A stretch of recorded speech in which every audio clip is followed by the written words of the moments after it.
Welcome to the Independent Experience. And today we have a special artist that's on live with us. That's dropping the information of the information. Part of one of the best groups coming out of the South. Lyrically, sounded great. We're trying to find out some more about what caused the breakup and where we at now.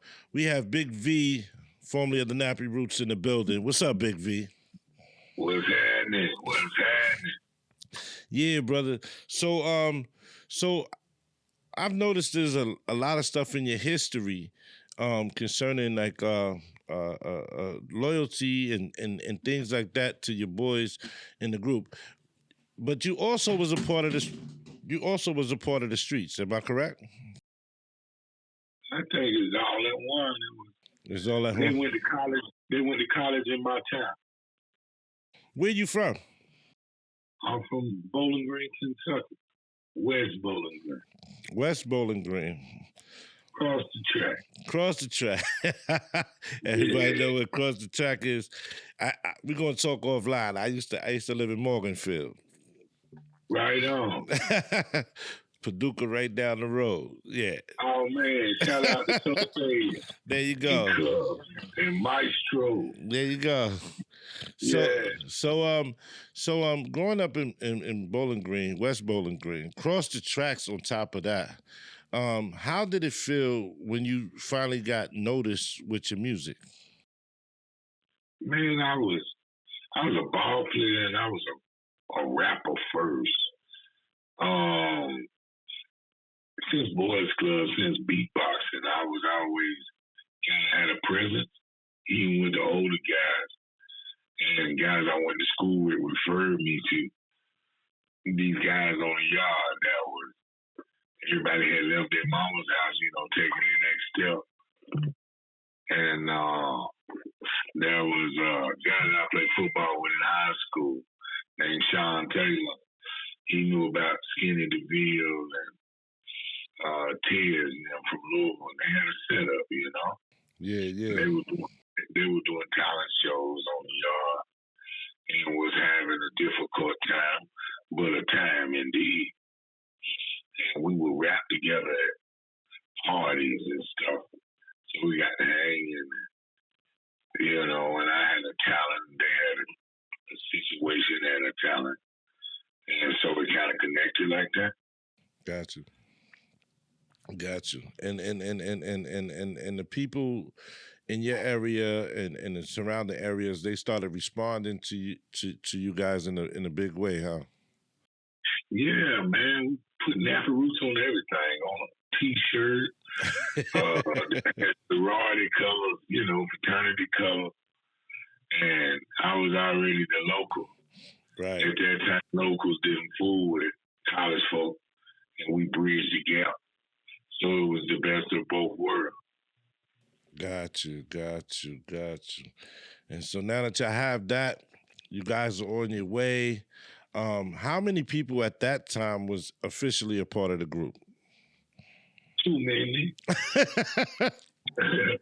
It was like, man, like Louisville niggas, they came up here with a slick plan, to dig around with the publishing.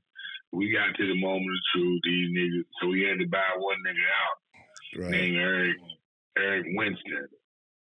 And so he gets 100K and they buy him out. That root's going to be big, And so we was with this, like, production company. They had been following Master P or whatever. But me, I was just looking at it like they the bows, but I'm the dope, know? Got you. So,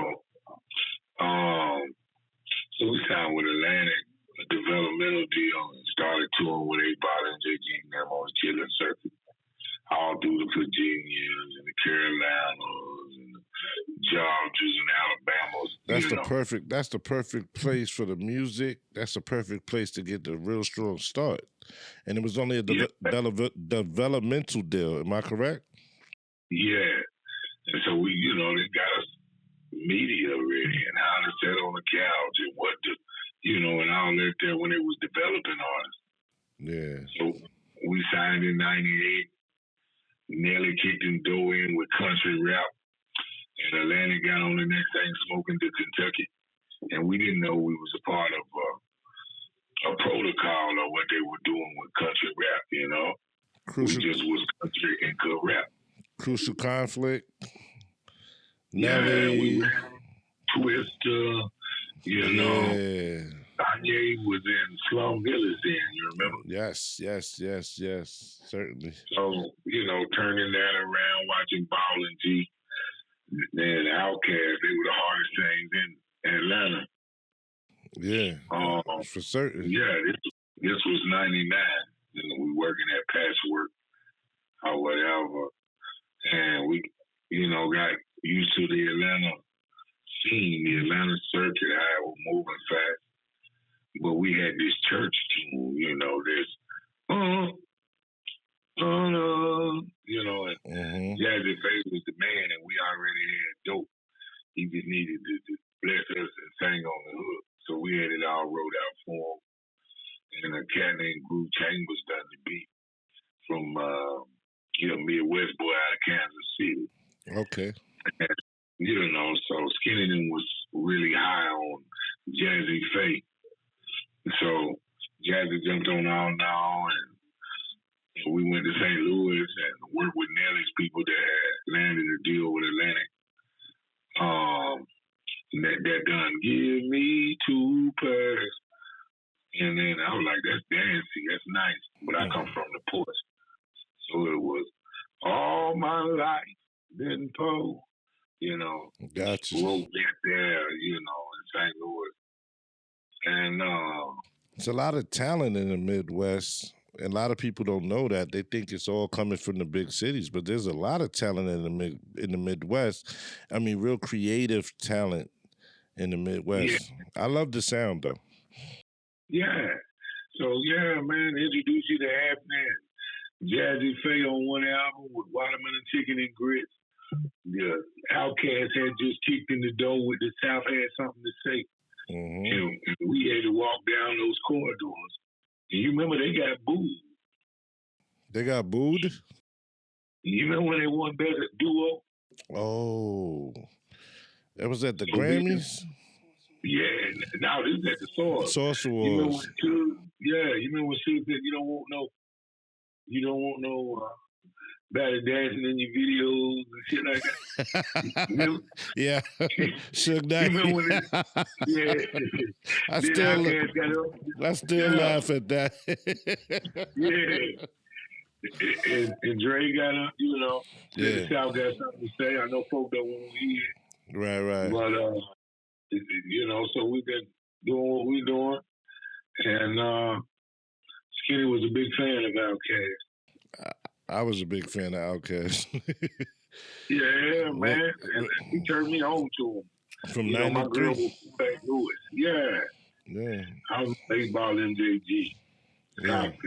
Yes. And so, man, we were, like I said, it was the gold rush. Master P, after the death of the greats, Master P had done what he done. Mm-hmm. And Kentucky was next in the building. Petey Pablo was repping Carolina. Yes, sir. Yes, North Carolina. Yeah. Mm-hmm. So we was coming up with these big records, like Naughty by Nature was, I think, really the blueprint. And so, we was doing this. But I was a weed man before Nappy Roots. I had got hit with a tow motor, man. And crippled me. Okay. So, you got hit with a totem pole? With a tow motor, with a forklift. Explain that. A 4-built, you say? A forklift. Oh, a fork. Damn. Yeah. It came out of gear, pit me. Oh, shit. Yeah, knocked sciatic nerve out of my back, shot in my foot. Missed work 2 years. And signed a record deal. And, yeah. So what is this? Sorry to cut you off. What is this about? a deal with they wanted to shrink the group, and they offered up $2 million for folks to bounce or whatever, or to to try and shrink the You group. know, after we got to the top, we was on Jay Leno with poor folks and all that shit, Right. And it was like, man, they don't really need them other three niggas, That's what they said. Yeah. So they cut Pitch in half.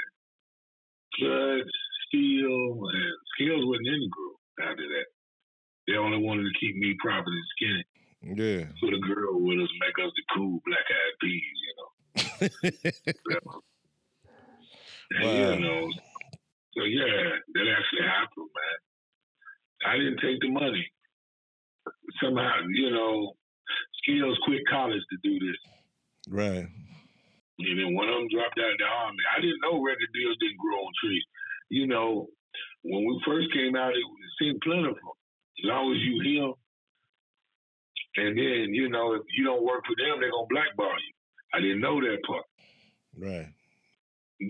So I didn't take the money, Nappy Roots. In 2006, we got off the label. So what about Prince? Prince had a conversation about the corruption in the business world. Yeah, we had the Grammys. I'm sitting at the Grammys, and we had a brunch. The day before. They got all the activity, and I won BMI Best Writer written song that year, Pofos. And Prince was like, he was to my right. Ashford and Simpson was sitting across from me. Kanye West was to my left. Obviously, you must be pretty special. You sitting at this table. That's how it started out, right? And then he being exploited. That's what he said? And then, yeah, and Prince he kind of knew. Wait a minute. He kind of knew Prince, the setup. Prince just came out and just said, "You're being exploited." Yeah. Wow. He knew I didn't look like money. Right. And we were green as a pool table in the music business. Mm-hmm. That was our first strike. Went platinum first. Right. And so you know how that went. It was like watching NWA, Muddy Waters, and Chess Records. Got you. And so, like I say, meeting Kanye after while that wire was in his mouth and he was doing samples for Jay and him and Tainted Love and watching him, John Legend. And Chris was like, if you just change your name, what are you, Bruce Thomas D? And the same thing Little Richard Pendleton said to me. The second album we recorded living in LA. And he said he created rock and roll, but you wouldn't know it. That's true. So I said with him, Raphael Sadiq. Raphael would say, B, I used to be in a big group. Tony. Yeah. So, yeah, I'm sitting with big boys now, Yeah. And so, like I said, it was like more like Cadillac Records, man. I was more like Muddy Waters. Right. I wasn't from the city. Everybody had already had experience. And then Kanye came and revived Atlantic Records roster. Hit after hit after hit. Yeah. And, well, with me, I was with 6 people that couldn't help me. Now, you see what I'm saying? Skinny DeVal, he wasn't holding his own? He became more of a businessman. He signed for the group and all. Since I didn't agree on nothing. Somebody from high power got the managers that was in my corner away from me. And then so they could feed one of us and, work him. So that's what happened with Skinny. He became, if you ever watched Us is Sway, I rapped 3 times. Skinny never rapped one. It almost sounds like the same story when it comes to NWA and Eazy-E, Yeah, exactly. where they work. So they had plans.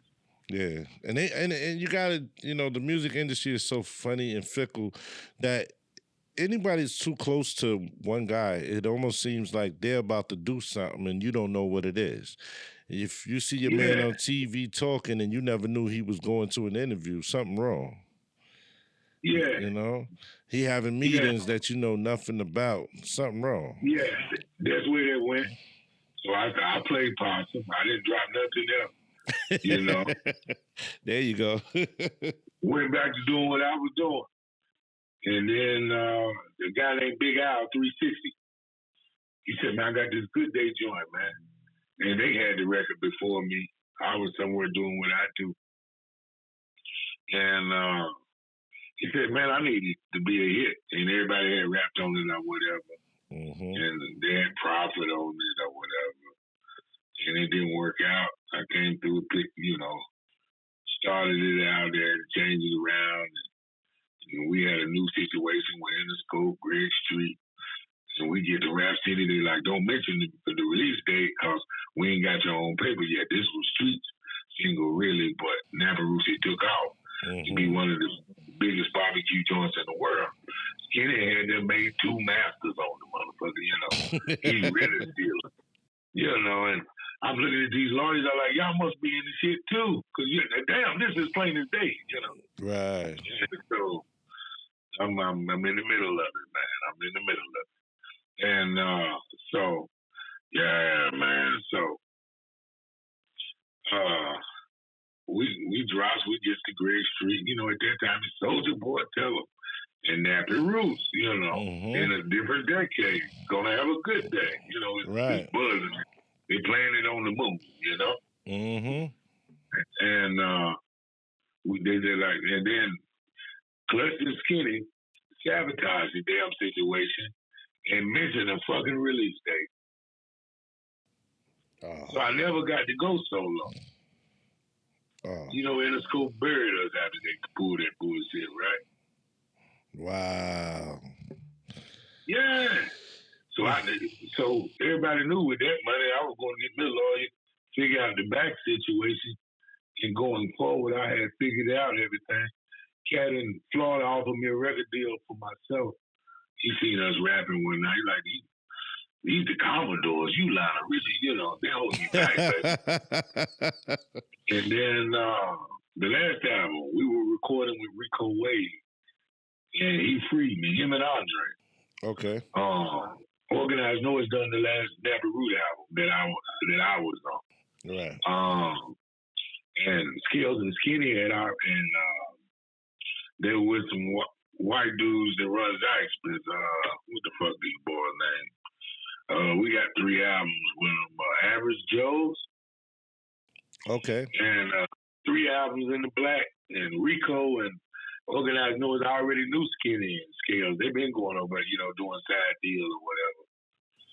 And Organized Noise is out of Atlanta. Am I correct? That was the production for Outkast. Yeah. Yeah. So they done our last album too. Mm-hmm. And Andre said, I had these beats for 5 years, B. Rico looked at, the jig was up. You feel me? And Rico had to teach me. I was like, he had his nephew or his cousin, a guy named Future. This was back when he was doing magic, Mm-hmm. He was like, he's going to be big, B. I can't put your music out. Atlanta niggas don't like y'all. Y'all come through here, put the city on, and we clicked up, y'all niggas ain't getting it back. And no, hell no, I can't do your music. But you stick around and do this album, I'll teach you how to produce and you go to Kentucky and build your own table. Nice. So, me being a weed man before Nappy Roots, I'm listening to Jay-Z. I went and got the corner store with the corner office. Instead of a weed man, I'm a cannabis guy with a tax ID number. There you go. So the old lady dropped the kids off at my mom's. And all this shit happened when I'm leaving Nappy Roots, right? Mm-hmm. And So I'm a custodial parent now. They pay me child support, you dig? And so I've been out of the game for a minute, but I just got a dispensary, during COVID and started doing my thing, created a QR code, put it on cannabis products, scan it with your phone, you got the album and the cannabis product you want. Oh wow. That's Yeah. that's innovative. That is innovative. I mean, are you serious? Like you put the QR code on the side of the cannabis products and you get the album along with the cannabis product? Yeah. That's how you push your product, bro. That's how you push product. And that's what I've been doing the last 4 years since COVID. And, $20 from 5,000 people, 100 racks. Yeah. And you do that twice a month. You know? Yes, sir. And so that's all I've been doing, man, is just holding it down that way. Whether that be a vape pen or a gummy bear. And it varies, Got you. And then put my studio in the back, and I just been punching out stuff, man, writing movies, and just going at it hard, and got the right lawyer to work on my backstory with the guys, but been shooting telling the whole truth, nothing but the truth. I got you. Let's do it like this, because I'm glad we jumped right into it, because we get a lot of things cleared up real early. But let's go back to Western Bowling Green, right? Yeah. Across the tracks. How many siblings do you have? My mama had 2 twins before me and 1 little brother. We all 5 years apart. Okay. So and one of one when it comes to father and mother, but my mama had 4 kids. Gotcha. And I'm the middle baby. And you're in the middle. Okay, middle child. Yeah. Now,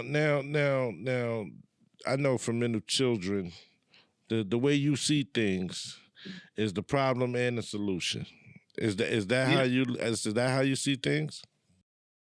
I'm an Aquarius. I'm gonna see it different. Valentine's Day. Okay. So I think we all got purpose. If you read the Bible, Mary had other kids, but we only know Jesus. There you go. And now we know Big V. Now, and being that, man, I'm talking about just all that was fun, but either way. Oh, man, I always be in that voice and just pushing my dogs along. And then I found out they didn't have the same interest. So, gotcha. I rap for a small town. I'm not metropolitan. I didn't move to Atlanta when we got on. A prophet ain't praising his own land, but I'm all right with that. Right. As long as you respect it, I don't need the numbers. I got them anyway. There you go. So in the future, but still growing up, and you said that you went to college, because a lot of kids nowadays who try to rap feel they got to leave school behind to go chase the lights. And then I hear you say that, some of your guys dropped out of the military, dropped out of college in order to do what they're doing, to do the music, to do something that they don't. Graduated. Yeah, a few graduated. And a few graduated too. So how important do you think going to college is when it comes to rap music and our youth? I think you meet more diversity. Like where you from is going to probably be one way on one side of the town. Where the college, everybody's going and coming every 6 months. They're going back to where they were. Gotcha. It works on your development and your network. And you might went for college for one thing and for business and realize you just need administration. All you want is paperwork. Because you go get a business license in City Hall, $55. Mm-hmm. And business is supply and demand. What you got, I want. Right. So it's better. It's better for their development if they go to college, not so much as going to jail. Yeah. And rap is not a sad song no more. It sells cars. It's 50 years old. Yeah. So think demographically who you talking to. You remember when everybody would bring you the mic when you was the rapper? That's And right. then, Now they then they trying to got to take see it from you. yeah, now they see the love you get, don't like You bring in the you. money, but we don't like your style.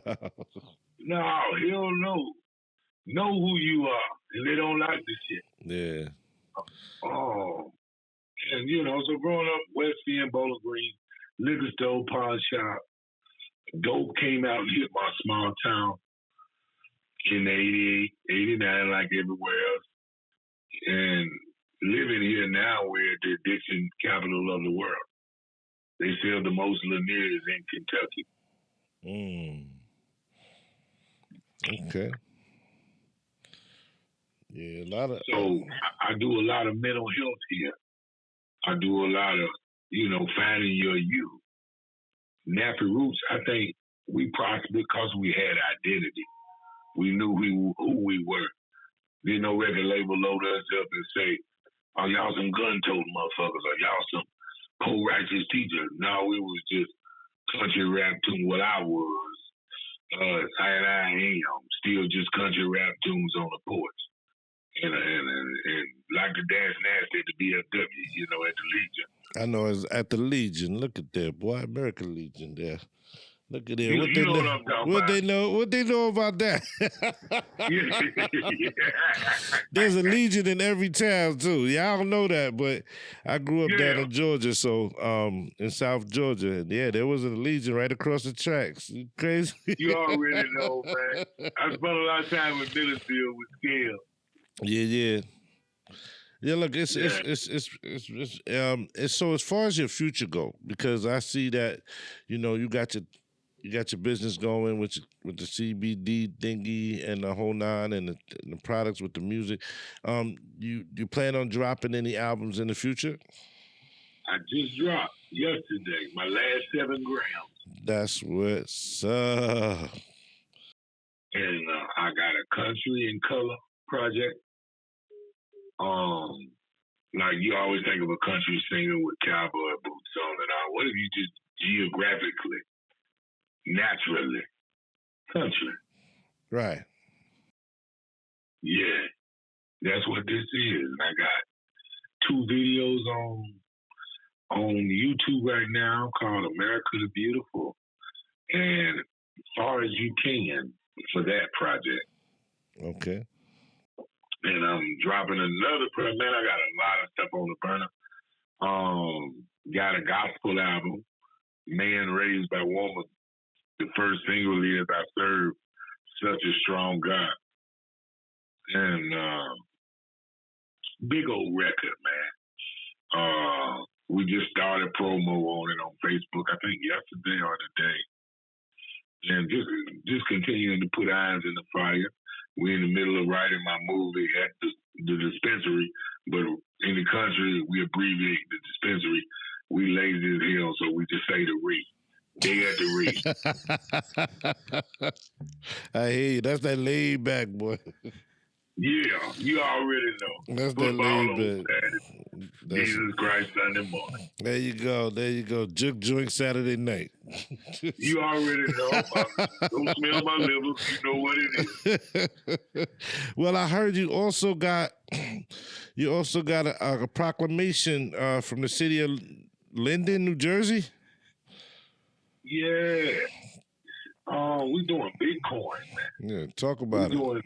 We gold and silver. That 7,500 you got here in that shoebox only worth that. But if you got it in gold, it might be 30,000. Gotcha. You see what I'm saying? Yes, or sir. Silver, it just may well be 40,000 for a number like that. So we moving and learning. Like I said, my mom was twisted tobacco. My daddy was a garbage man. So education wasn't heavy in our house. It was manners and music and good times. Gotcha. That sound like the soul of the family right there. Yeah, and that's what we did, man. And all of us can play spades and damn near fight when we playing Uno. There you go. Get you 4 a bit. Get down there. Do you play a little tunk? No, we play 5 up. Oh, 5 up. Got you, Yeah. got you. Yes, sir. Yeah, my auntie still play some. Plenty of reefer in there. You know. Yeah. Wow, man, it's been a wonderful, wonderful time talking to you. I want to say thank you for coming through. Really appreciate you. And you're welcome back at any time. You want to talk some more, and as your business progress, we're gonna be following it. So please let everybody know how to get in contact with you if they want to book you, if they want to check out your stuff. You got the opportunity to tell them now. I'm on realnigga.com. I'm on now. I'm at Vito's dispensary and studio in Bowling Green, Kentucky. I'm also online. You booking Big V of Nappy Roots at gmail.com. Vito Tisdale, Big V. Always moving around somewhere in rural America, country area, small town blues. Whether that's a Jeep joint or backyard with light. Yes, sir. Gonna come in, where they got a whole hog in the ground, There whatever. you go. With the apple in his mouth. The pop-up tour where they eating smash burgers and smoking, whatever. Ribbon and running small town blues, always doing day parties around the South, Midwest, all on the Western frontier. I comes out there too. And just go to Vito Tisdale, Google it. I got 4 albums out right now, independent. All of them is what we would mow grass for. If you like UGK, Outkast, Nappy Roots, 8 Ball and Jay-Z, that's right up your alley. It's still that real music, one blunt at a time kind of music, or street boy, kind of music. Mm-hmm. Big V, we want to thank you for joining us at the Independent Experience. We thank you, thank you, thank you. And we'll catch you on the flip side. Let's discuss it. One.